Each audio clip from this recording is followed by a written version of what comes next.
Hello Pisces, Sun, Moon, Rising and Venus signs. Kamusta kayo? Sana po nasa mabuti kayong kalagayan. Welcome back po sa Star Tarot. Kung bago kayo rito, welcome din kayo. Thank you sa inyong support. I truly appreciate it. God bless you all. Pisces, pauna mensahe ninyo, success.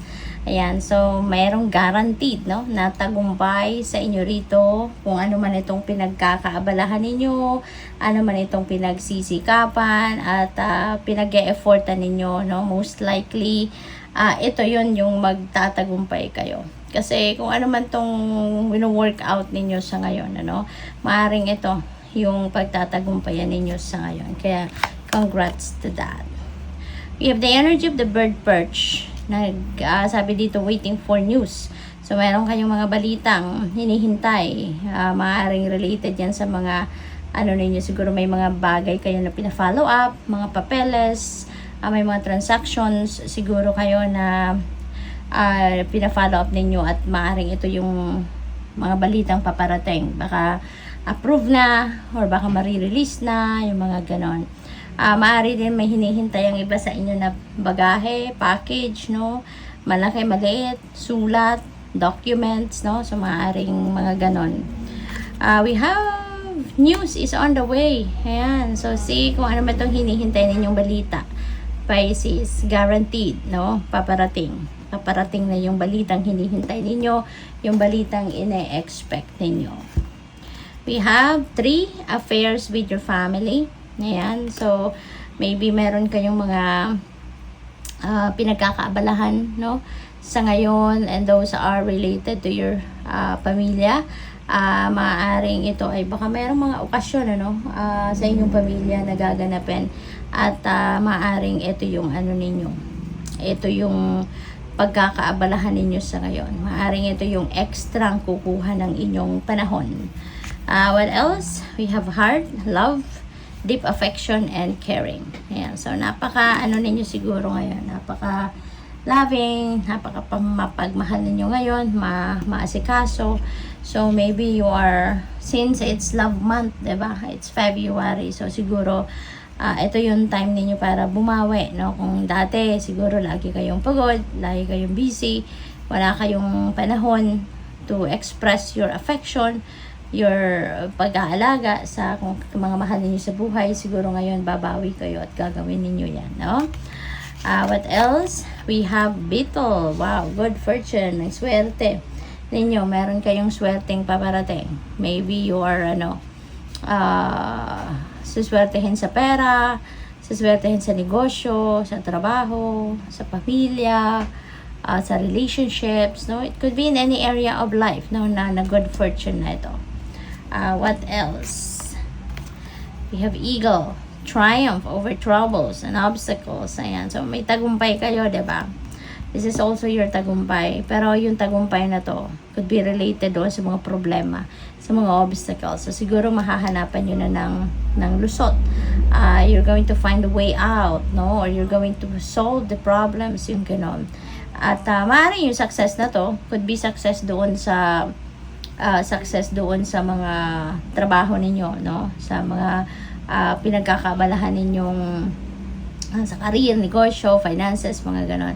Dito naman yung triumph na to, doon naman sa mga problema and obstacles na kinakaharap ninyo. So, napakaganda, no, ng energy kasi you're going to be victorious at this time in any area of your life. We have battle. You feel something is lacking in your life. Perhaps love, money, or goals. Ayan. So siguro, pakiramdam ninyo ngayon, nagkukulang kayo in something. No? Nagkukulang kayo siguro. That's what you feel. Kulang siguro sa pera, sa love, sa kung ano man. Mas maganda rito, no? Kasi this is negative energy, Pisces, and negativity, no? When you are projecting on negativity, negative energy din ang maa-attract ninyo. Mas marami pang bagay na negatibo, no, ang maa-attract ninyo sa buhay ninyo. Kaya let's transmute that negativity, no, into something positive para yun ang ma-attract natin, positibo. Okay?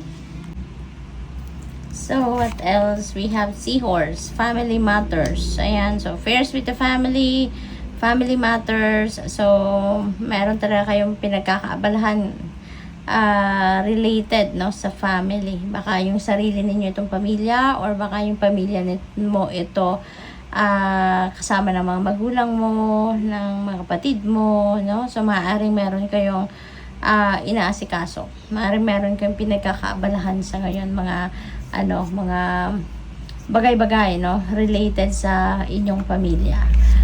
We have dark man. Ayan, so you may be dealing with a dark man around this time.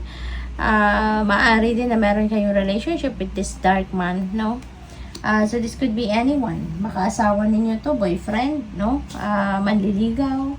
That could be anyone, no, sa buhay ninyo. But since nasa tapat niya yung heart energy, so baka si dark man ay ninyo to, meron kayong relationship, no, with this person. We have stork. There is a news of a birth or a new business opportunity. Ayan, so siguro meron kayong mababalitaan ngayon. Baka ito yung ninyo, yung family matters, no? Baka merong mga anak sa pamilya, baka yung person ninyo, or baka kung sino man, no, na kapamilya ninyo siguro ang mag-welcome ng bagong baby sa pamilya. Maaari din na merong bagong business opportunity na dadating sa inyo, no, Pisces. So we have handshake. A meeting with a stranger could be important. Okay? So siguro meron ditong makikilala kayo, stranger, at maaring magmarka yan, no, sa buhay ninyo kung sino man ito makikilala ninyo. Baka in the near future makatulong ito sa inyong taong ito, or in the near future baka magiging kaibigan ninyo to, or baka baka maging love interest ninyo kung kayo ay single pa. So depende, no, sa inyong sitwasyon. What else? Dark woman. Yan, you may be dealing with a dark woman around this time as well. Or baka meron kayong relationship with a woman with dark complexion or hair. Okay, Pisces? So, maaring yun ang ganap dito for some of you. We have butterfly, a change for the better. Ayan, so merong pagbabago, no, na magaganap sa buhay ninyo. Maganda rito, ito yung ikakaayos, ikakabuti, ikakaganda, no, ng inyong sitwasyon. What else? We have chain of events that will affect your life. Ayan, so merong mga rito, pangyayari, no, maybe parang mayroong domino effect, no, yung sitwasyon na to. One thing or one situation or one area sa buhay ninyo ang magkakaroon ng pagbabago, then it will affect not only that area of life, kundi marami pa, no? Marami ang maapektuhan. So, good luck. Thank you for watching Love and Light. Namaste.